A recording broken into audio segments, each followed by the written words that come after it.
I am currently spending my summer at an evangelical Christian camp in Northern Ontario. I don't want to give out the name, so let's call it Camp Yanni. It's located near Algonquin Park, and the place is really remote. There's not even cell reception.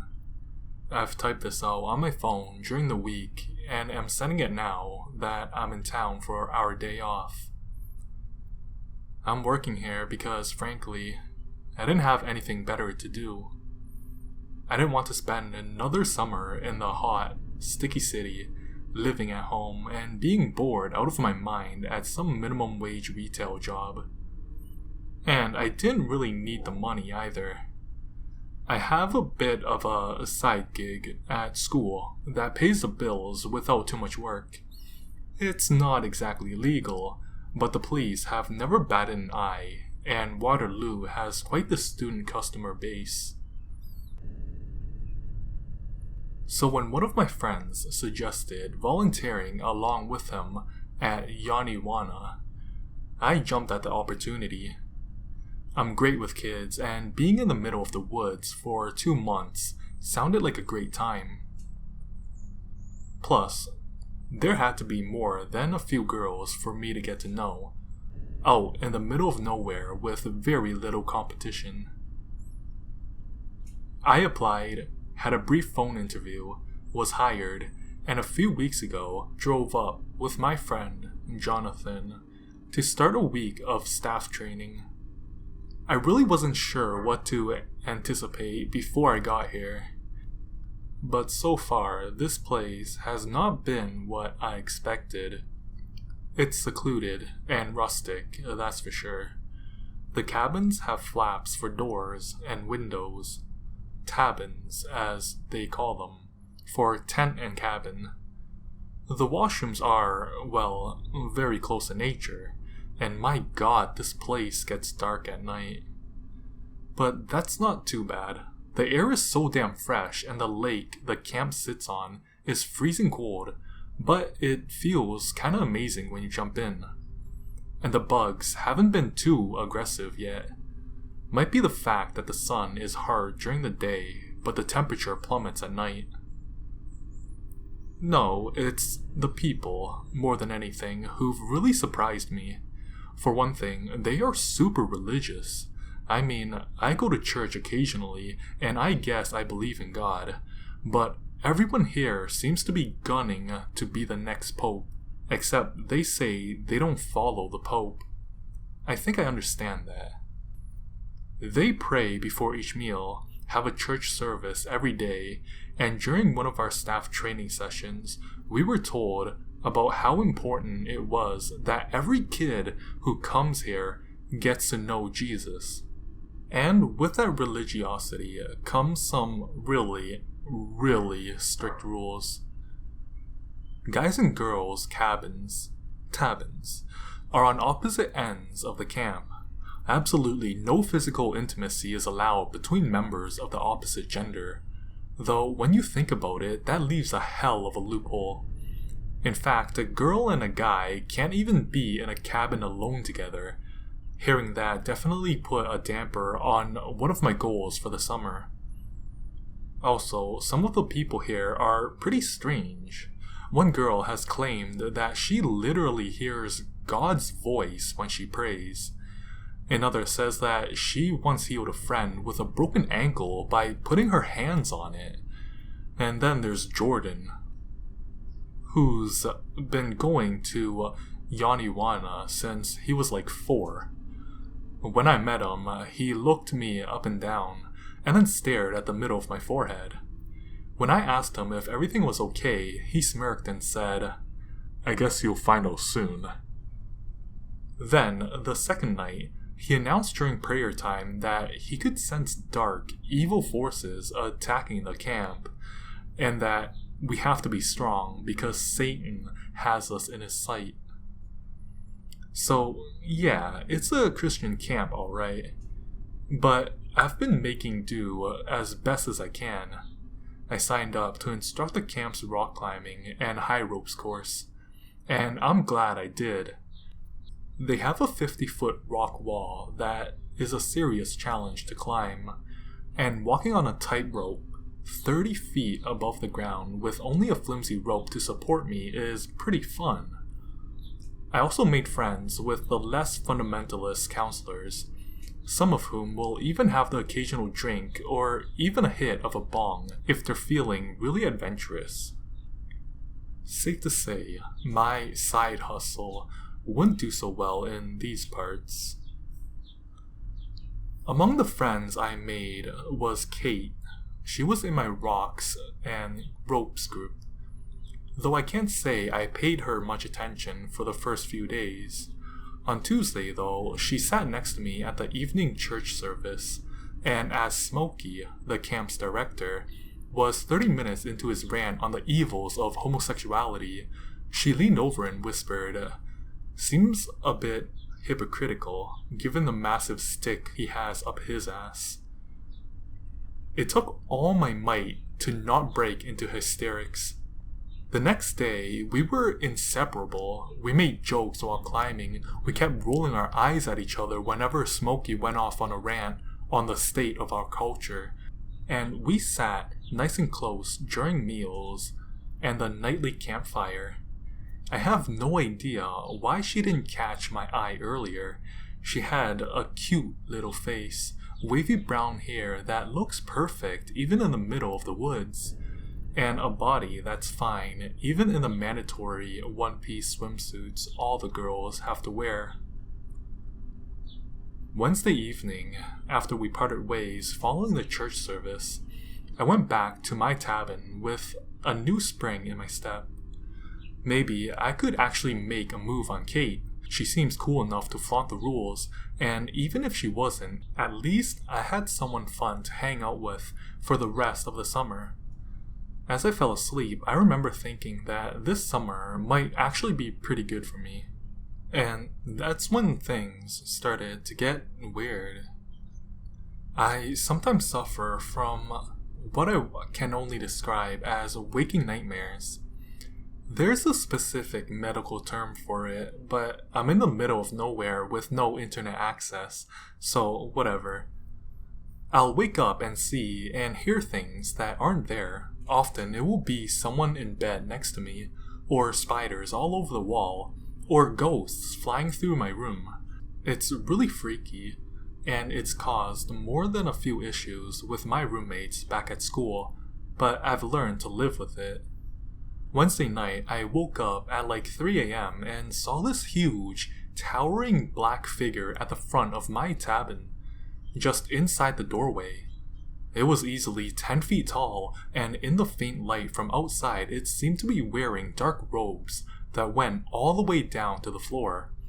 I couldn't see any face or any body parts at all, but there was a malevolence, an evil, radiating from this thing. I pulled my blanket tight against myself in sheer terror and let out a small gasp. The figure's hooded head suddenly turned to me and seemed to look right at me. I tried to say something, or even to move, but I was frozen in fear. The thing faced me for another few seconds before backing out of the cabin. I swear, I heard the flaps move as it did. My paralysis finally broke, and I jumped out of bed and ran outside looking for the intruder. There was nothing, just a circle of cabins in the cold, dark night. After a few deep breaths, the cool air woke me up a bit, and I convinced myself that I was having another waking nightmare. I went back into the cabin and lay back down, though it took me a while to fall asleep. The next day, Kate and I spent all the time we could together, to the point where it felt like we were already dating. We just needed to make it official. I saw the opportunity Thursday night after a 2-hour evening church service. Kate asked me if she could talk to me about something, so we headed down one of the paths leading away from the Great Lodge. She seemed nervous, so I thought I'd break the ice by telling her about my hallucination the night before. As I described it, she slowed her walk down until she came to a complete stop. She looked right at me with wide, fearful eyes. "Do you think it was a demon?" she asked. Her voice was almost shaking. I laughed a bit and said, "No, I think it was a dream." She grabbed my hands tightly. "You need to be more careful. This place is a battleground for spiritual forces." Then she let go and turned down a path leading to the girls' cabins, leaving me stunned. I would have chased after her, but that would have broken the camp's cardinal rule. The next day, Kate was almost a totally different person.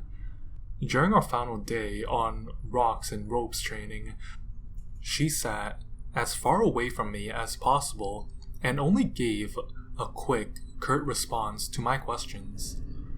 At the end of the day, as we had our graduation ceremony and received personalized carabiners, she gave all the others a tight hug, but me just a quick pat on the shoulder, and she kept herself surrounded by other counselors, so I couldn't ask her why she was being so distant. I didn't have any chance to talk to her one-on-one, like we'd done a dozen times earlier in the week, and by the time the day ended, it was driving me mad. I could feel her soft hands grabbing mine, though I guess I thought the first time we held hands would be more romantic and not born out of fear. And her worries about demons and spiritual battles seemed so out of character for her. One of the things I liked about her was that she didn't seem to subscribe to all the crazier aspects of the camp's religious beliefs. Her reaction to my dream said otherwise. It was close to midnight, and I was wide awake. I knew I had to talk to her. I quietly climbed out of bed, grabbed my flashlight, and put on my darkest clothes. Then I headed out towards her cabin, moving through the black forest path as deftly as I could, and listening for any sounds of other people. I knew I'd be in a lot of trouble if I was caught out here. The path led out of the forest and then sloped down to the girls' cabins below. I stopped at the top of the hill and looked at them, focusing on hers. It occurred to me that I didn't actually have a plan from here. Kate shared her cabin with a few other counselors just like I did, and I didn't know which bunk was hers. What was I expecting to do? Wake her up and ask her to talk to me? There was a 99% chance that would end with shouting, a few punches, and me being sent home. As I stared at Kate's cabin from the hill, movement beyond it caught my eye. Someone was running through the soccer fields to the north, heading towards the cabins. I could barely make out the person, but I could see their flashlights swinging in their arms as they ran. They were moving at breakneck speed, maybe someone realizing they'd gone way past curfew.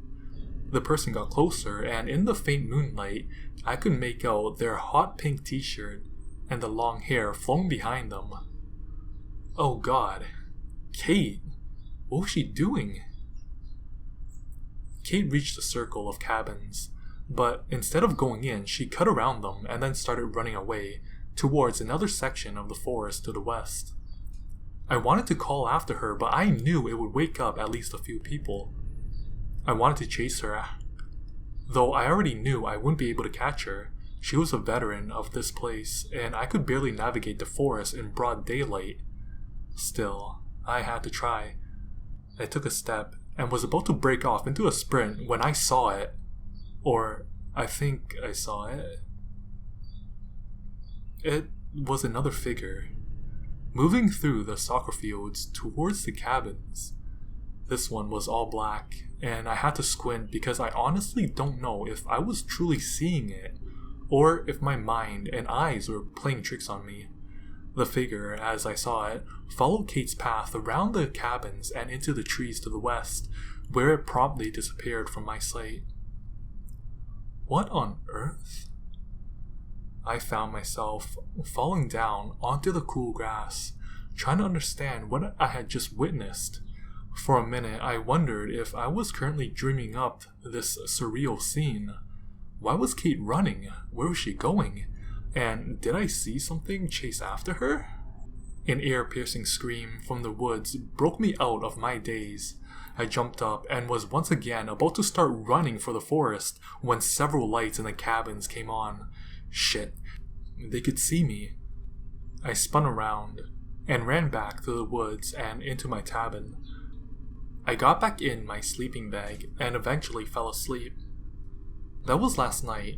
This morning, Kate wasn't at breakfast, and when I asked the head staff where she was, I was told that she wasn't feeling well and had to go home.